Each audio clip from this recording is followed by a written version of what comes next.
Ուրեմն գնում ենք Դավոյենց, բոլորով հավաքվում ենք, էլի Լիլոն, ես մենակ եմ, Լիլոն երեխեքի հետ ա գնացել, այսօր գիշերը 12:00 Ստելիկի ծնունդն է, Ստելիկը դառնում է 17 տարեկան, որ պատկերացնում եք 17, երբ ես Ստելիկին տեսել եմ, ինքը այդ վաղ 13 տարեկան էր, մյուս տարի չափը ասա, այո, 17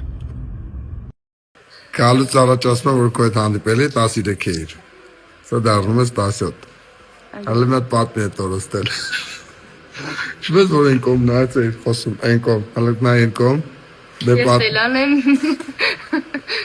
հալի ձերը տիչացրու, պահալ սպասի, հետո խոսա, ես պատմում էի ինձանից պլեյտայի եմ գնում, հետո շարունակի, պատենց, լսի բայց նիհար էիր այդ ժամանակ, չի Ստել, բավական, հալի տիշեր են կողմ,